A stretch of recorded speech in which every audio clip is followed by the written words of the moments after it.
Hey guys, welcome back to the Design the Life You Love with Lynz podcast. I'm so happy you're here. This is the podcast where we talk about intentionally living your life, following your intuition, your whisper, your guidance, and living a life that truly lights you up. I'm so happy you are here. Don't forget to like, share, and subscribe so you never miss an episode. Let's dive in. Good morning, everyone. It's actually night here, but I'm pleased to have Kim Costa on the show today. She comes to us from Atlanta. She's a realtor, an author, a coach, and she has some really interesting topics that line up with designing the life you love. And so, welcome to the show, Kim. I can't wait to get started. Thank you so much for having me. I'm excited to be here. Absolutely. So, when you hear the phrase design the life you love, what does that kind of remind you of, or how does that align with the things that you teach and talk about? Well, when I found your show and investigated a little bit, I loved the fact that you have the design background. And I think that designing the life you love involves imagining exactly what you want the next phase of your life to look like because, there's life change. We have babies, we get married, we change jobs, we have empty nest, syndrome with the kids leaving, retirement, all those things. And each time that kind of makes you become a different person or in a different phase of your life. And so to me, you need to design your home and the things in your home, including the people in your home, around who you want to be in this next phase of life. So it's designing what you want your life to look like and creating an environment to support that dream. Yes, I love that. And so I did a little investigating on you and your story about building the dream home and then realizing this isn't it. Can you tell us Mhm. that story? Sure. So back in 98, and I've taken the scenic route on how many homes that I've had. But one home that really stands out was called Clarity Farm, aptly named. It was on Clarity Road here in Atlanta, like North Atlanta, up kind of in farm country, which was absolutely beautiful or is absolutely beautiful. So my former spouse and I built this gorgeous home, like straight out of Southern Living, could have been, on the cover with the floorboard fencing and the beautiful wraparound porch and the red barn and the swimming pool with the waterfall coming out of the woods. And, it was stunning. Sounds Um, stunning. it was just beautiful. It wasn't even just the house that was beautiful. The land was amazing, amazing. Um, and so anyway, aesthetically, the home was perfect.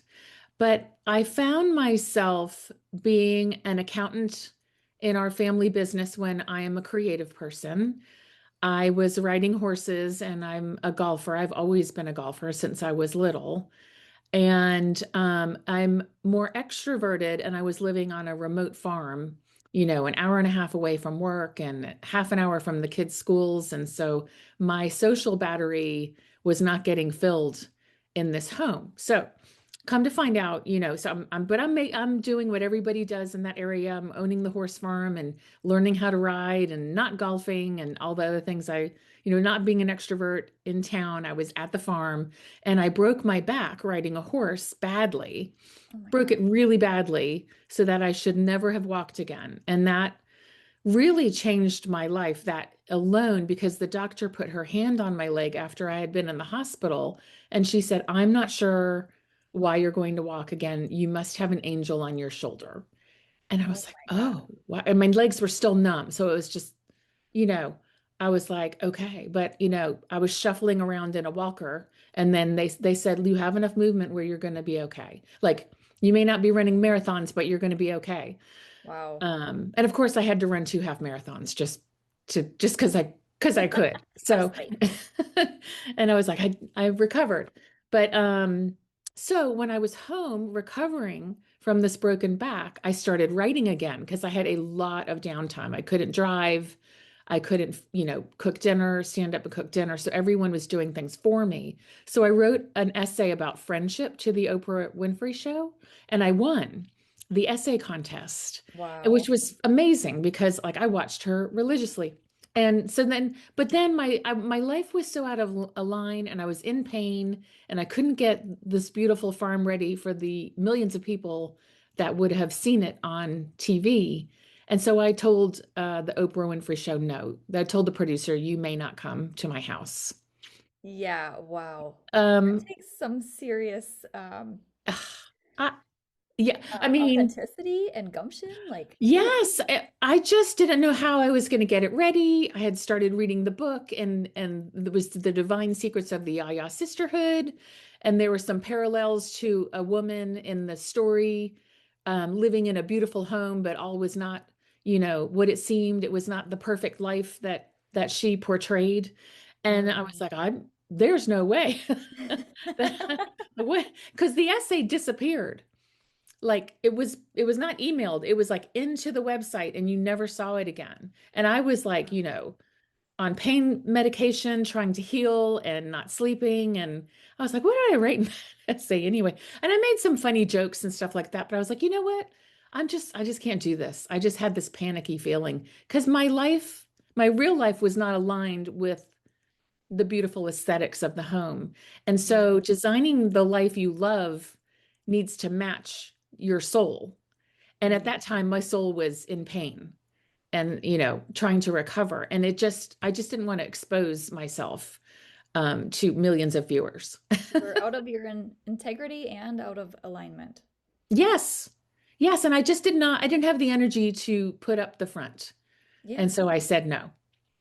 Well, that's amazing. And what a perfect lesson. Like, we could end the episode right here because how many of us, self-abandon and we push forward and we do it anyway because what would people think, or, you know, what kind of consequences that would come with that. And Hmm. you you stood in your own authority, and that's amazing. So Yeah. I imagine that kind of opened up the doorway to a lot more authenticity and different decisions. It was definitely the beginning. And so I did start writing again at that point. And so I knew that I wanted, but I also had younger children and I needed to raise them and I needed to make sure the business still ran, with me doing the financials and everything. And so I continued to do that about another 15 years. Wow. Um, well, maybe a little less than that, 2001, about 13 years until I got divorced, and then I literally recreated everything starting in 2013, 2012. I Oh, recreated my career. I moved to a very small luxury apartment where I continued to work, but then I decided to become a realtor because I loved the people side and I mm, loved houses, and there's a surprise ending to that home, Clarity Farm, in the book that I wrote in the last of like the memoir chapters. There's something that happened to the home, and it was the catalyst for me deciding that was a sign for me to stop living inauthentically and to reinvent myself. wow. So it wasn't until you sold it that you really fully took that lesson to the next Yeah, level. yes. So we had sold the home a long time before that because I had the broken back and we moved just across there. In the book, it really goes through each of the 8 areas to say why that home was not right. And so we did move from there a couple of years after I broke my back, and like for the children's school and all that kind of, and my health and all that kind of a thing. However, later the family that purchased it from us sold it to someone else. And the home actually got torn down. It was like a multi-million-dollar home, or, oh, seven-figure home, and it was torn down. And so that's when I was like, oh my gosh, I cannot believe the home I built from scratch that everyone loved just got torn down. And I was like, this is like a sign. Like, I'm not going to wait. There's whispers and signs that you need to change your life. And I Mm, was like, I'm not going to wait to like break my back again or something to do. And maybe right. this is my purpose, is that I'm supposed to be building other homes with people that are magnificent, but let's make sure they perfectly align. Let's Mm, not build a pretty home But now, no, the next family that moved in that home thrived there, and they're wonderful folks. I still know them, and they raised their children there, and it was just perfect for them. It was not perfect for me. And Right. so it was in their wheelhouse. It was not in my wheelhouse. And then the next people that purchased the home and tore it down, there's another surprise there, and it ended up being their wheelhouse, and they did very good things with it, which is the epitome of living in your wheelhouse. But Mhm. there's a home for everybody. And if you're not living in the right home or living in a home that needs to change somehow, function of a room, your life has changed, the home also needs to change. Yeah. So I can't agree with you more. I mean, I wish I would have kept track over the years of how many homes I've remodeled or been a part of, new construction. And I've done everything from student housing to million-dollar homes. And it's really interesting to see the dynamics play out Mm, in each couple and each family. And um, and it's so sad also to see how some people wait so long. Like I would have couples that were coming to me to spruce up their current house to get it on the market. And then, next year we were going to design their dream house, their mm, forever home. And they would often say, why didn't we do this 5, that's 10, right. 15 years ago? Yeah. And so that's what I would always start with people like, tell me what you want. Hmm. If I could give you a magic wand, tell me what you would design. Because a lot of times people get in their own way with budgets and they think it's going to cost this and it's not going to cost that much. Um, or maybe it's just a way of them kind of whittling down what's truly important to them. That's it. Yeah. What is the priority? Hmm. Yeah. Or the priorities, because there can be more than one, you Yeah. know? And I do think people wait. I think people wait to, improve. And you can do that without moving a lot of times.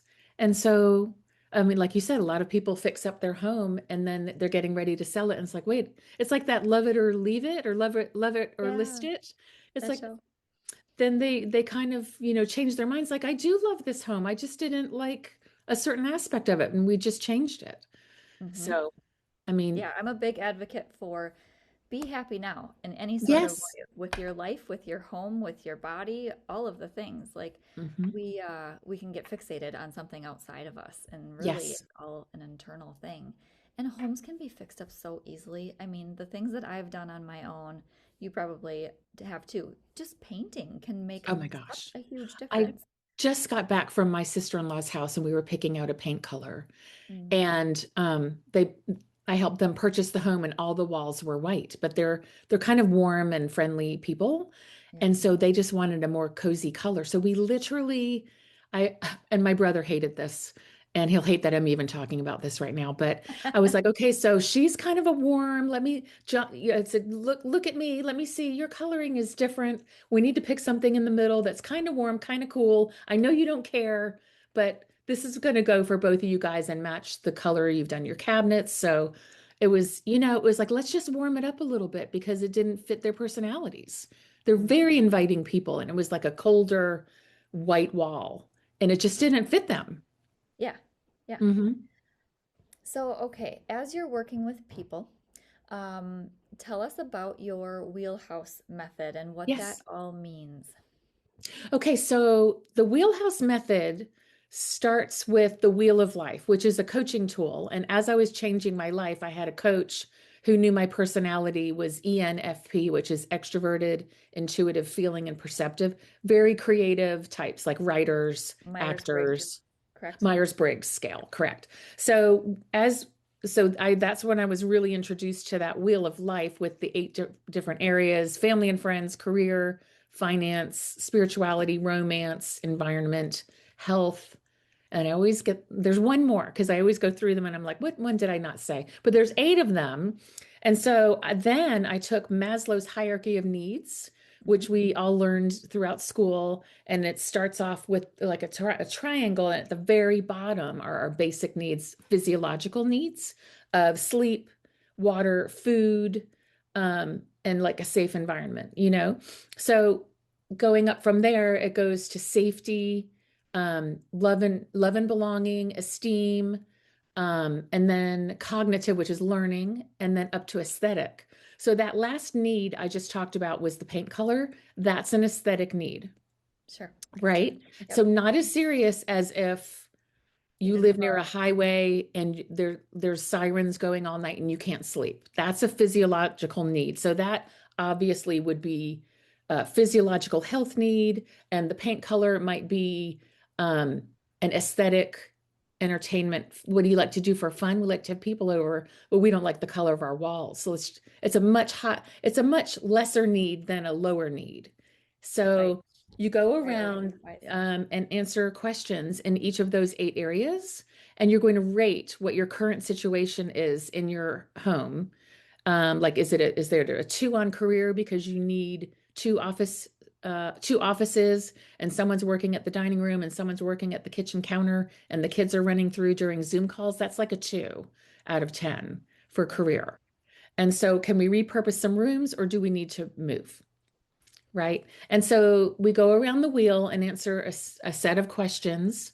The reader does, or the workshop participant answers those, and they come up with either an inflated wheel, the wheel of life, the wheelhouse assessment, or they have a flat tire. And so then we determine how to fix that flat tire to make it as inflated as possible. Hmm. I love that. Yeah. So it's a visual representation of your comfort in your home. Yeah. And it's something that I think we overlook. And Mm, even our home and our office environment, if you work out of the home and if you have an office that is not organized and it doesn't feel hmm like you, doesn't feel cozy, you don't have any pictures up, that hmm changes the way you feel at work. It changes the level of creativity. It Um, does. yeah. And as a whole, creative people have a little bit messier environment I can attest to that.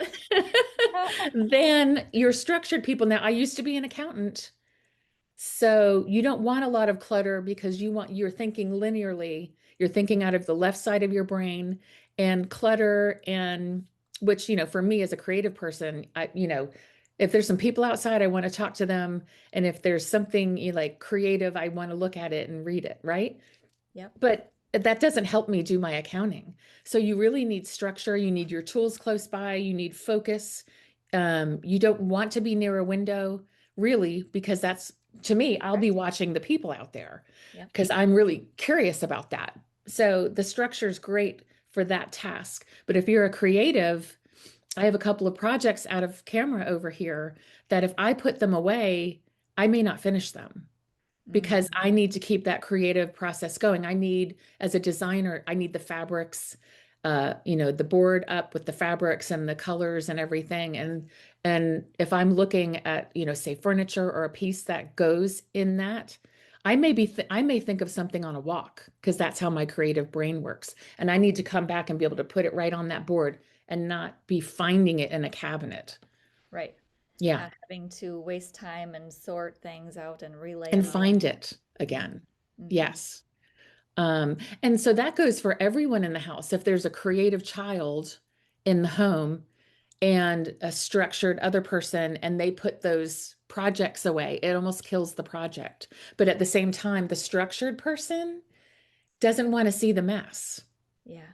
because they feel like they need to clean it up. So, can you have a cabinet for the projects and put those away? Can the structured person, not have to be subjected to like the odd couple back in the day? There was Felix the slob and the no, Felix the neat person and Oscar the sloppy writer. And so they didn't get along because they just didn't understand that no one was trying to make the other person mad. It's just how they were built. It's their preferred environment. So if we can, as homeowners with children and other people living in the home, can understand people's personalities and how they like to live, I think it goes a long way to getting like, okay, there's your space, but make sure you keep your mess in that area. That's for you, not on the kitchen table, because that will drive me crazy. So it's just understanding people's personalities and letting them be themselves in the home. Yeah. And not trying to fit everybody in the same box. Right. And not designing and decorating or choosing a home based on what everyone else is doing, but what makes you happy and how you like to live. Do you like to entertain? Let's have some space for that. Are you more of an introvert where you may want a reading nook or a place to do your art or woodcraft or whatever it is you like to do? Let's make a space for that. Yeah, I love that. So, okay, when people come to you and maybe they are trying to determine if they are going to stay or go, how do you help them figure out if we are going to like spruce up and redesign or move? Mhm.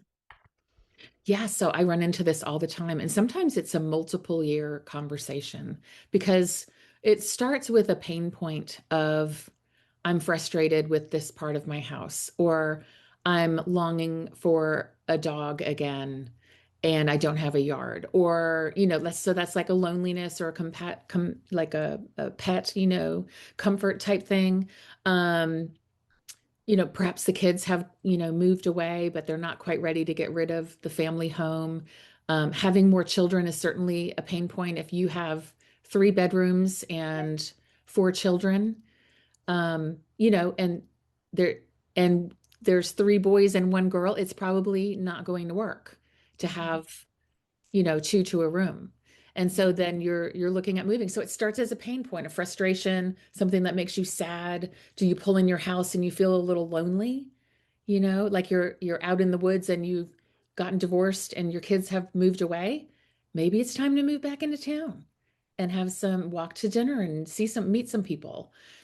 So it just starts with a pain point, and that's where the conversation starts. Like I don't go through the whole book of questions because some are very personal, and there's some questions in the book I would never dare ask anybody, but they're in the book so people can digest and think about some situations that they may or may not be in that they want to fix.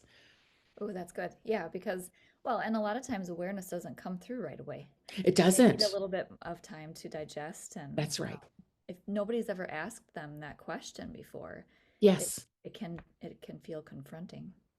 Absolutely. And so, if somebody is uncomfortable in their home, and it's an unspoken, like sometimes as an empathetic agent I can feel some discomfort, and so I don't necessarily want to pry into their personal life, but it is something that they perhaps can consider reading the book. Like, what is making me uncomfortable? Is it because I've been in the wrong job for 20 years and I'm tired and it gives me a headache? Like, is it something more fundamental than where you're living? Because there's some things a house cannot fix. And so let's get in alignment as a person before we make any big changes so that we're not making the same mistake in a new expensive home. Ooh, yeah, that's good.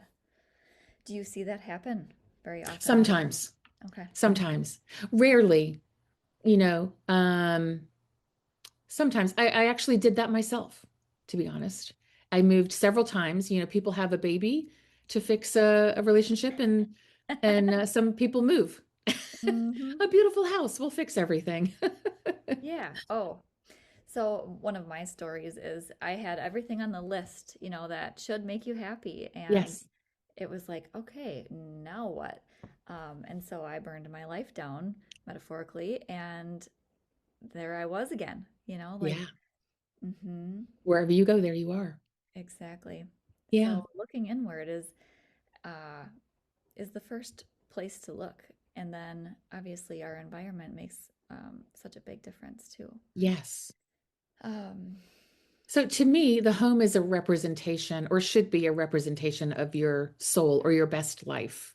And it mhm, should support that and reflect that. So when people walk in your home, hopefully they'll say, "This is so you. I'm so comfortable here because this feels like you." mhm. Hmm. Yeah, it's really interesting. I've had friends that have come to my house. I recently purchased my dream house a couple of Yeah. years ago, and it's not the house, it's the location. We have Yeah. the river in the backyard, and Oh, um, what I have realized in just the last 2 or 3 months is that the lack like I bought the house knowing that I want to do a massive remodel. As a Hmm. designer, I'm cool with that because I didn't want to Absolutely. That buy sounds like somebody. fun. Yeah, I didn't want to buy somebody else's perfect Right. house. You want to make it yours. I want to make it mine. Yeah. Um, but it is very unique in and the flow is not very good. And so I've just recently realized how much it is impacting me in a negative way. So I've Wow. been studying feng shui and Yes. just small little things, shifting some small little things, and also doing, some painting projects and things to just temporarily, alleviate my discomfort. Hmm. And it's so fascinating to me to see how that is proving to be effective. And what I was going to ask is, do you study or implement any feng shui in your? I in my book I write an article about romance, about creating in the romance section, creating a master bedroom or primary bedroom that uh reinforces romance. And that I thought was, I am not an expert in feng shui. I wish I were. I am a generalist who calls upon experts when I need information. So I will research and I know a little bit about a lot. Like that, you know what I mean? Like I'm a Yep. generalist. I know a little bit. I point myself in the right direction and then I research, but I'm not fully versed in all of the feng shui. But when I read and then referred to the author of the article, um, it was fascinating to me because it made sense about having equal bedside tables. If you ever Mhm. meet anybody who just has one bedside table, and there's no room for anybody else, they do not want a partner. It shows it shows it Oh my shows up in goodness. I just thought of a very prominent person in my life who that just, wow. Yeah. yeah, and if the bed's shoved up against the wall and there's no night table and there's just one, they're Mhm. girls, they're not looking for a partner. Don't waste your time. So Perfect example.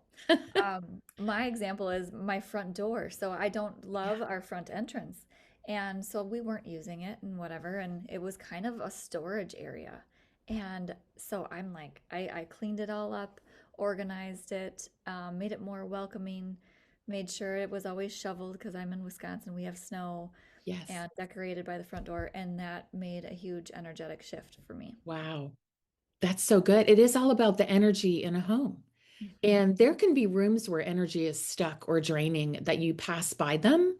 Could be rooms where a parent has passed and you're just temporarily storing all of their things in there, but you're not using the room and makes you a little sad, Mhm. because there may be a couple of things you can take out and display to remember your deceased loved one, or a grown child who's moved off. And they want you to come to their house now and stay, and they have a guest room for you. Lovely, wonderful. They've made space for you in their home, but their childhood bedrooms now sit empty, and that's a little sad when you walk by.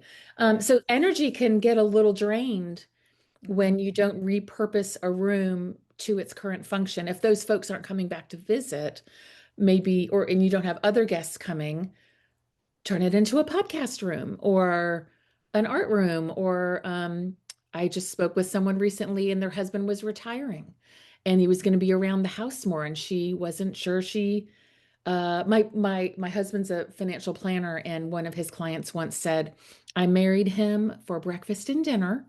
I did not marry him for lunch." And so this was not the same people, but it was really uprooting her home because she wasn't used to having him there all day, kind of Mm. Yeah, I can relate wondering to what that. she was doing. And so, a good idea might be to make a little den for him where he can start a hobby and do something else, in his room. And they weren't always vying for the TV and in the kitchen and all the same things. So he needed a space to do something else.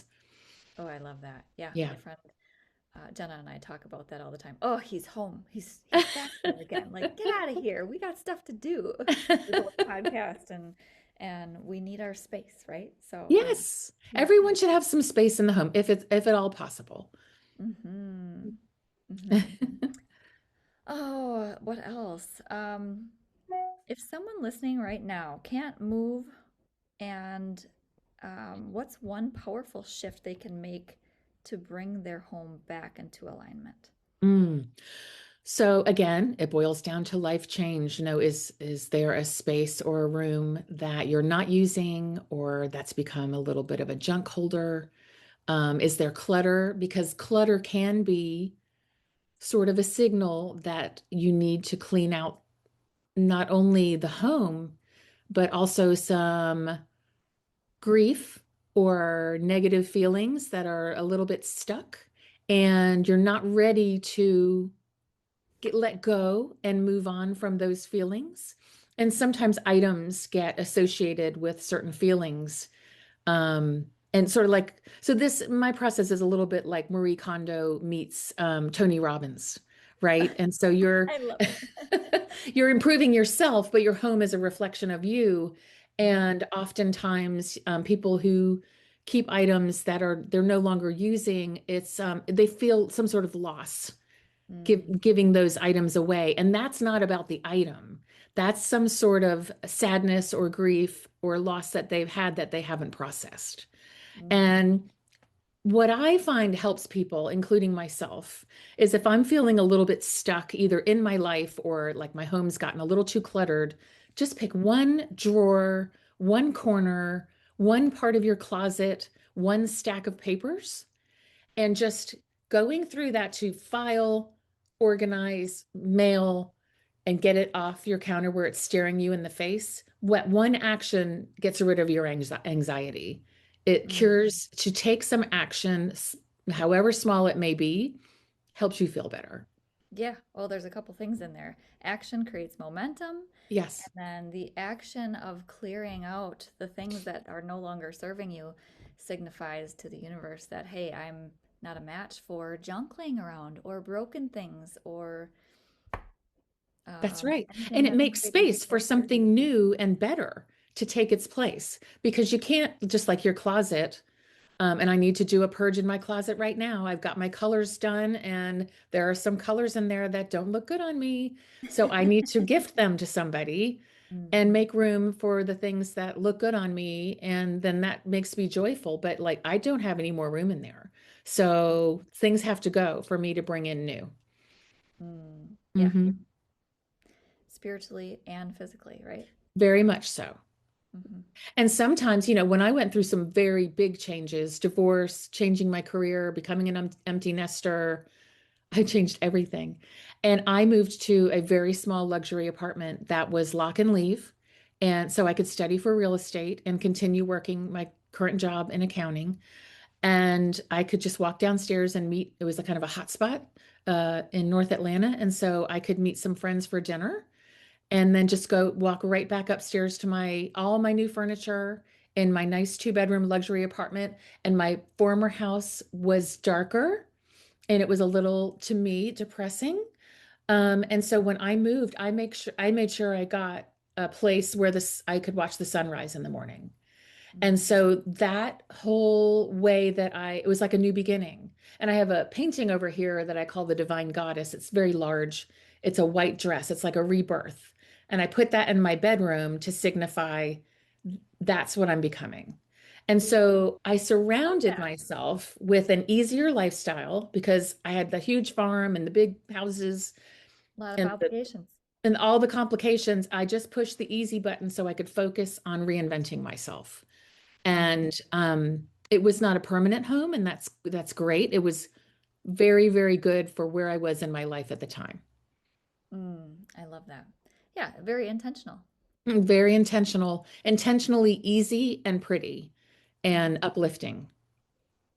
So that's my new mantra the last week and going forward, and it has been before because I have a old program that runs that I need to create chaos if things are too easy, right? Yes, I don't I think I'm the only can't woman get who bored. has that.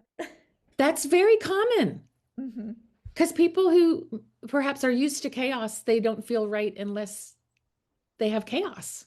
Hmm. Until you figure that out, and it takes, I'm about to be 60, and it takes some time to figure out our patterns and why we keep attracting or choosing things that don't serve us.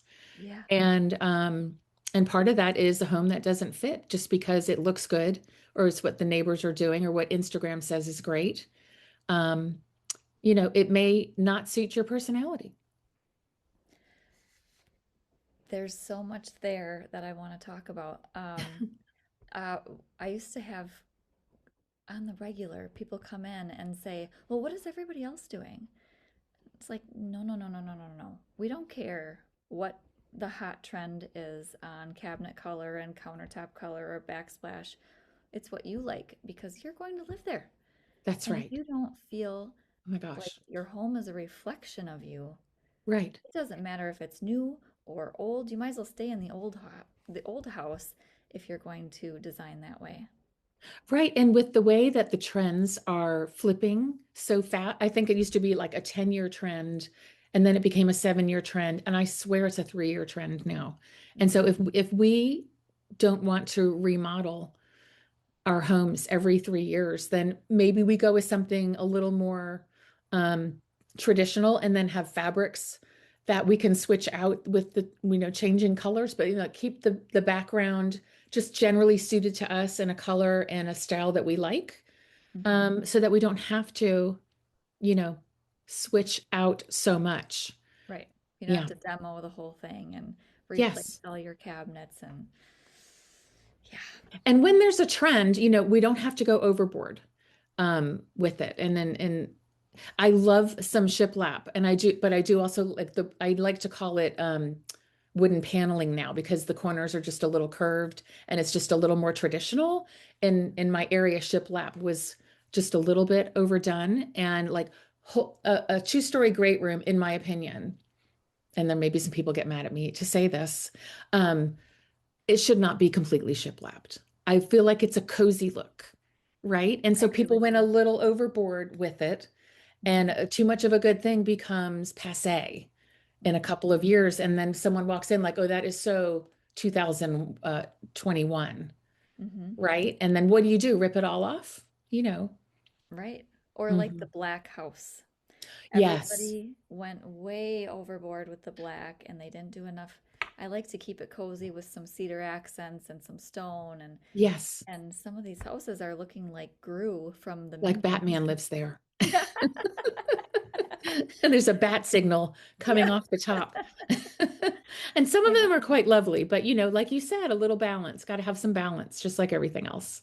Right. Yeah, exactly. Okay, tell me more about your book, the name of your book and when it's coming out and all the Sure. things. So it's coming out in March, so not too long, March 24th. It's called Live in Your Wheelhouse. Wheelhouse is 2 words because I wanted to differentiate it from the HR term, which is, which I mean is very apropos because wheelhouse is what we're good at. And if something's in your wheelhouse, you can hit a home run from it. That's a baseball term. Mhm. And the wheelhouse of a ship, a nautical ship, is something you steer from. And so your wheelhouse is your home that you steer your life from, that you can hit a home run and meet your maximum potential. And it's something that you enjoy and you're good at. You feel like you're at home there. So live in your wheelhouse. There's coming out in March. And so I'll be doing workshops as well pretty soon to bring people through the process. But the book's available now on Amazon, Barnes and Noble, and Oh, nice. yeah, Nice. yeah. Tell me about your workshops, the workshops Yes. you're giving. So I'll take people through the 8 areas of the Wheel of Life, and it'll be a cohort of up to 20 people. And it'll be, 2.5 hour sessions for 4 sessions. And we'll go through there'll be an intro, and then we'll go through a lot of the questions in each of the areas. And then we'll have a question and answer where people can talk about their individual scenarios and we can talk about like what's the current problem that they're having and some options to possibly fix that. And then we'll work our way around all 8 areas. And then at the end, we'll look at their shape. Are we having a flat tire? Is there a puncture? Is everything around the 8s and 9s? Are we looking good? Is it switching some furniture or repurposing a room, or is it a more serious issue? And so hopefully by the end, they'll know, are they going to stay, go, or reno? Mm. Is there a common thread? Is there a common pain point that people have, or does one stand out more than? There are some that are more prevalent than others, and they are finance, health, and really third, I would say, tied are career and family and friends. Mm. So finance was number one? Finance and health are one and two. It depends on the age of the person. As we get older, finance is looking really good, health maybe not so much, Sure. and so it changes. But Interesting. they're big indicators of a move, if you can't climb the stairs anymore, you have a primary bedroom upstairs, then you are probably moving. I've had people sleeping on couches, not a good thing. Yeah, Oh we don't want to no. do that. Let's make a decision before it gets to that. Yeah. And then finance is like, oh God, I've worked 30 years, I've saved a ton of money. This house is huge and I don't need this big house. And then a lot of times they'll sell the home and get two homes or just travel and have Mm. freedom instead of having to maintain a big home. So finance can work both ways. Sure. It can be obviously a blessing if all goes well, but it can also be a, a detriment if they're in a home that is financially draining them with the upkeep and the payments and the taxes and the all the things you have to do. And so sometimes downsizing is also the right thing to do. So finance and then health, um, career and family. Like, am I having children? Have my children moved away? Do I have an older adult who needs to age in place where we don't have to put them in assisted living? Things like that. Mm. Um, and you also work with a lot of people who are in a transition, so such as Yes. divorce. Hmm. Um, Tell me about working with those individuals and how you help them make decisions. And if you notice that some of their maybe old patterns are affecting the house that they're choosing. Well, definitely, because you once lived in that home with another person, and their personality sometimes remains. And there's certain rooms might used to have listened to their vinyl records in. I just spoke with someone, that's why that comes to mind. Um, and why are we not repurposing that? If you're going to stay, let's make it yours. And let's not break the records. Let's nicely pack them and give them back. Of course, I'm not here to judge, but let's try to not add more fuel to the fire. But when you're going through something like divorce and you decide to move, it's another stressor. It's one of the top three stressors up there with divorce, death of a spouse, things like that. It's Good point. so if you can wait a moment and stay in the family home, maybe let the children get through a certain stage of school before you move and make a plan for yourself. I think that's a wonderful idea. But while you're in the home, let's reclaim it for you and keep some continuity for the children and smooth your way out of it until you really know where you want to go. Let's not make any hasty decisions. Like I'm getting out of here that has bad memories. You can clear that energy. You can recreate a space for yourself and cast those bad feelings out and stay. So it is really about the timing. Take enough time to figure out where you want to go. But don't take so much time that 10 years have passed and you're stuck in a life that you lived prior to that change. Mm. Yeah, I like what you bring up there. Um, a house might hold negative memories, but if we paint and redecorate, add some new furniture, Some new and artwork. reclaim it, Yes. we're not going to make a costly decision and, potentially lose money on the house because we're so anxious to get out of there or whatever it Hmm. might be. That's a really good point. And typically what I do see when folks get divorced or there's a death, it's like a pendulum. And sometimes people will swing to one extreme and then they'll swing, either dating or their living situation. They're trying out different hats because their life has changed so much. So it's sometimes good to just make small changes until you figure that pendulum kind of comes back more towards the middle. So you're not living in chaos. Mm, I love that. Are you familiar with human design at all? I am. Okay. So, do you know your human design? I am a manifesting generator 3-5. No way. Are you? Yeah, Oh that's my hilarious. gosh. No wonder. And are you emotional authority? I think I I, am. I think you probably are. Um, so emotional authority tells us not to make the decision when you're up at the top of the wave or at the bottom of the wave, but in the calm waters. And that reminded me of the pendulum Oh example my that you gave right gosh. Well, there. maybe it's just me then. The way I make decisions. Well, it's Pretty probably common. a good I see it all good the way to put it. Yeah. time. Yep. But definitely for our human design, I would say. Yes. And I would Ab- say a large group of, or a large number of the population is an emotional authority. So mm, that makes sense that you would probably see that and you probably attract that. So, Probably so. Those my clients tend to be entrepreneurs, um, people who run a business, or own a business, and or like, upper corporate folks who have a little autonomy. And mm, so I think they lead with emotion a lot of times. mm, Yeah. yeah, cool.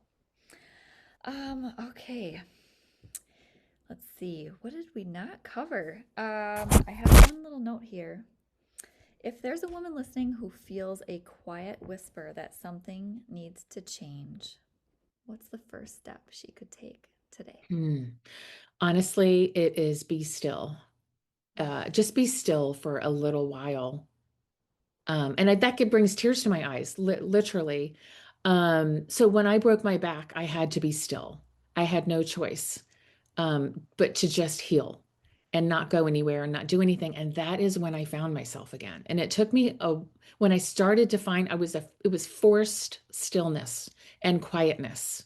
And there was a beauty to that home that the nature, really helped me get back in touch with myself and having that quietness. I literally, when I broke my back and the trainer ran, it was very remote, and the trainer ran to get help.